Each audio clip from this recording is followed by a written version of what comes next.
ગણપતિ વિસર્જન બાદ માં ભગવતી આદ્યશક્તિના નવલા નોરતા જ્યારે નજીક આવી રહ્યા છે ત્યારે રાજકોટમાં ખેલૈયાઓ રાસ ઉત્સવ દ્વારા વેલકમ નવરાત્રિનું આયોજન કરવામાં આવ્યું છે। 21 સપ્ટેમ્બર 2024ના રોજ કુવાડવા રોડ પર આવેલ ડાયમંડ પાર્ટી પ્લોટમાં સમગ્ર આયોજન કરવામાં આવ્યું છે, જેમાં ટ્રેડિશનલ ડ્રેસમાં જે બહેનો આવશે તેમને ફ્રી એન્ટ્રી આપવામાં આવશે અને ટ્રેડિશનલમાં નહીં હોય એમના માટે 200 રૂપિયા પાસની ફી રાખવામાં આવી છે। આ મહોત્સવમાં દાંડિયા કિંગ રાહુલ મહેતા પોતાના સૂર સાથે ખેલૈયાને ઝુમાવશે। આ અંગે વધુ વિગત અબ તક મીડિયા હાઉસની મુલાકાતે આવેલા ખેલૈયા રાસ મહોત્સવના આયોજકોએ માહિતી પૂરી પાડી હતી। મારું નામ વિશાલ રાબડિયા છે। અમે લોકો ખેલૈયા દાંડિયા રાસ નામના ક્લાસીસ ઉપલા કાંઠે છેલ્લા 17 વર્ષથી ચલાવી રહ્યા છીએ। અમિતભાઈ આખી ટીમ છે અમારી।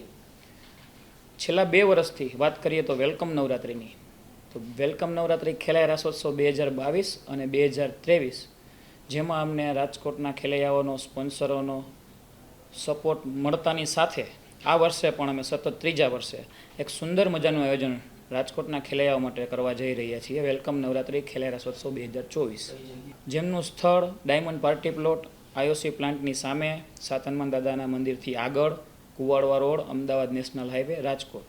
હા, રાજકોટમાં નંબર ઓફ વેલકમ નવરાત્રિના વન ડેના આયોજન થાય છે। એનાથી આપણી વિશેષતા અલગ આપણે કઈ રીતે દર્શાવી શકીએ તો કે એક તો છે ને આપણું આયોજન છે ને કોઈ તૈયાર ગ્રાઉન્ડ આપણે નવરાત્રિનું ભાડે નથી રાખતા વન ડે માટે, પણ આપણે 9 દિવસ માટે જે આયોજન કરીને એવું 1 દિવસ માટે આપણે આખું સેટઅપ ઊભું કરીએ છીએ, જેથી કરીને રાજકોટના ખેલૈયાઓનો ઉત્સાહ વધી જાય। પ્લસ એમાં આપણે ખ્યાતનામ સિંગરો જેવા કે રાહુલભાઈ મહેતા, ચારમીબેન રાઠોડ, એન્કરમાં શબ્દોનો ભંડાર કહી શકીએ એવા તેજસભાઈ સિસાંગિયા, એવી આખી એક અનુભવી ટીમ સાથે આપણે આયોજન કરી રહ્યા છીએ। સિક્યુરિટી પર્પઝની વાત કરીએ તો આપણે છે ને બાઉન્સરોમાં જેન્ટ્સની સાથે સાથે આપણે લેડીઝ બાઉન્સરોની સંખ્યા પણ વધારે રાખીએ છીએ, જેથી કરીને બહેનો માટે પણ સેફટી પર્પઝથી એક જળવાઈ રહે।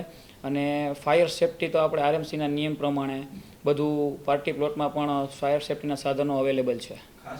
કહેવાય છે ને કે લેડીઝ ફર્સ્ટ, તો આપણી પરંપરા મુજબ આપણે એક બહેનોને પ્રાધાન્ય આપવા માટે આપણે એક બધા બહેનો માટે નહીં પરંતુ એક જૂની પરંપરાગત પણ જળવાઈ રહે અને એ વસ્તુ આપણને ગ્રાઉન્ડમાં દેખાય એ પર્પઝથી આપણે ટ્રેડિશનલ ડ્રેસ જે પરંપરાગત રીતે નવરાત્રિમાં પહેરાતા હોય એવો પહેરવેશ પહેરીને આવે ને એ બહેનો માટે એન્ટ્રી ફ્રી છે, જેથી આપણે બહેનોને અને પરંપરાગત રૂઢિગ્રસ્ત જે પહેરવેશ છે એને પ્રાધાન્ય આપી શકીએ।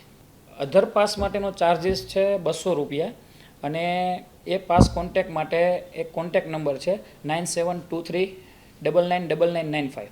બસ રાજકોટની જનતાને તો એ જ મેસેજ છે કે જે છેલ્લા 2 વર્ષથી અમને સપોર્ટ મળે છે એવો જ ઉત્સાહભેર, આનંદભેર આ વર્ષે પણ સતત 3જા વર્ષે પણ અમને એવો જ ઉત્સાહ જાળવી અને અમે જે આવકારીએ છીએ એમનો એટલો જ અમને રિસ્પોન્સ મળશે।